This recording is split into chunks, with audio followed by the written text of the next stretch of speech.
Hi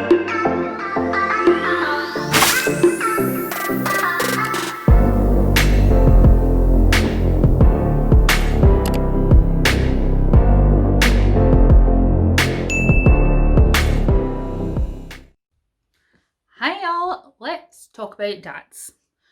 I want to talk about the 5 best fictional dads, in my humble opinion, both in film, television and in literature. Now, this is actually really difficult. There is a vast array of really bad dads in fiction and literature, so it was actually really hard to find good ones that I had actually read, because you tend to find in fantasy as well that parents are dead, or one parent, the dad's left, or whatever, but it was actually more difficult than I thought it was going to be. So my first one is from film, and it is Scott Lang from Ant-Man, played by Paul Rudd. He is a sweetheart of a dad. He puts his little girl first. He turns his life around for her. He wants to sort of stay out of prison and take care of her. And also he forms a really lovely relationship with her mum and her stepdad, so that they have this lovely little blended family, and he's always out to do the best for her. In fact, in Ant-Man and the Wasp, at one point he's being held hostage. He makes the guy holding him hostage put her on the phone so she's not worried. Scott Lang is the MCU's #1 dad, and I will not hear any talk otherwise. I want to talk about a dad from books, and it is Tam Althor from The Wheel of Time. Tam is Rand's dad, and even though after the first book, he doesn't make a lot of appearances in the story, but his presence is always very much felt. He teaches Rand about the flame and the void, which is a kind of meditation technique, and he sort of teaches him how to be a good man. And in the story, you find out about how Rand came to be Tam's son, and it's just really sweet and adorable. And when it gets to the end, when Rand is at his absolute lowest, he's able to see his dad, and his dad helps bring him out of a really bad time. It's super sweet, guys. And Tam also shows up as a sort of really sensible figure from Emond's Field, just in general. And yeah, I think he's a really good dad. I think that he wants to give Rand a good life, and generally loves his son no matter what happens and what they find out about Rand later on in the book. So we stan Tam Althor. So this is stretching it a little bit. This is more of a grandfather figure, but I had a grandfather figure, so that's why I wanted to include Bill Gareth the Sorcerer. Bill Gareth is an archetypical wizardy type. He is like a cruder Gandalf. Like if Gandalf liked to drink more and sleep around, he would be Bill Gareth. And he's introduced in the beginning of the Bulgariad as being a sort of itinerant storyteller, and Garion's the main character, calls him Mr. Wolf. And Mr. Wolf is a master storyteller. He comes through the farm and tells these stories of gods and myths that really sort of light Garion's mind on fire. And eventually it is Mr. Wolf who upends Garion's life on Falder's farm to go on a quest to retrieve an object stolen from his master. Now, Bill Gareth is in the books about 7,000 years old by the time the Bulgariad starts, and this prequel covers his life before Garion is born, and it ends around about the time that Garion, the main character, is born. And he is a boy born in a village. He's an orphan, he's an outcast. Eventually he's a thief. Eventually he makes his way to the Vale of Alder and becomes the first disciple of the god Alder, who in this world has taken no race of people for his own.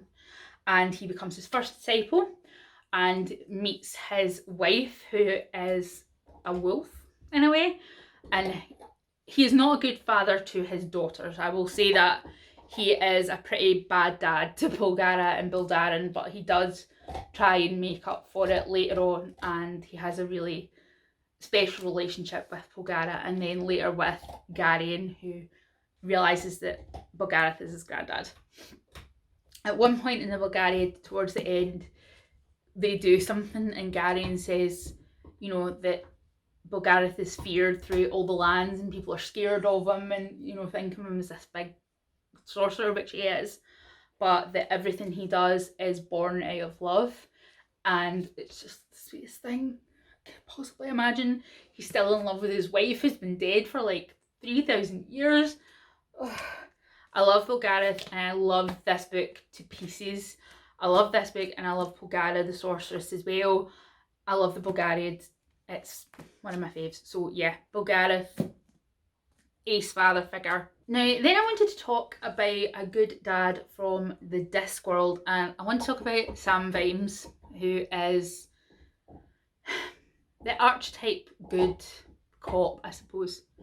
And in this novel, Night's Watch, he is sent back in time to his own past to stop a nefarious plot, but he becomes involved in a riot against the sort of evil dictators, and against, there's like basically renditions going on in the city and stuff, and he joins the riot. So Sam Vimes is cool, and he's also a sort of really good metaphor about like class.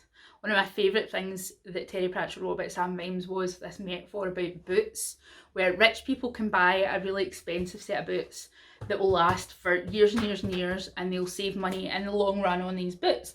But if you are poor, you can only buy shit boots, which means you keep needing to buy boots, and it's one of the ways that life keeps you poor. So I love Sam Vimes on his own, but I also love him as a dad. In the first book, he meets Lady Sybil Rampkin, and they get married and have quite a late in life, hello Leah, a late in life baby called Sam Jr. And Sam, it always gets read to at night, and the thing is, so Sam is sent to the past, as I say in this novel, and he's torn about what to do. Like it says on the back, he must track down a murderer, teach his younger self how to be a good copper, and change the outcome of a bloody rebellion. There's a problem. If he wins, he's got no wife, no child, and no future. So it's really amazing, this book on its own, but how he thinks about his son, how much he loves his son, how much he loves his wife. Sam Vimes is just generally all round an amazing character, and I think he would be, if there was a riot, he would be there throwing material at the sort of, you know, you get what I mean. So then in terms of other dads, I chose, let me just pick one out here, Charlie Parker. Charlie Parker is a fictional detective from the novels of John Connolly. He starts off in Every Dead Thing. His wife and first daughter are murdered by an evil serial killer, and he goes on a quest for vengeance. A quest for vengeance that's now spanning like 12 or 13 books, all of which are really good and have a good spin-off as well. But the reason that I really like Charlie Parker as a dad is that he never lets his first daughter go. I don't want to spoil what happens, but the presence of Jennifer is felt through all the books. He never lets her go. He never stops loving her. He never stops, you know, feeling the pain of what happened. Even when he has a younger daughter called Sam, who's got some special powers of her own, he is still a dad to two daughters, and I just think it's the sweetest, and I just really love Charlie Parker. And he also hates all crimes against children. Just, if you like thrillers, if you like a little bit of supernatural, just please read John Connolly. Just my usual plug. And yeah, that was my 5 favourite dads from fiction. If you have any favourite dads you know, good dads that you find in stories. Let me know below, because I would like to read them. And that's everything for this video. Take care. Bye.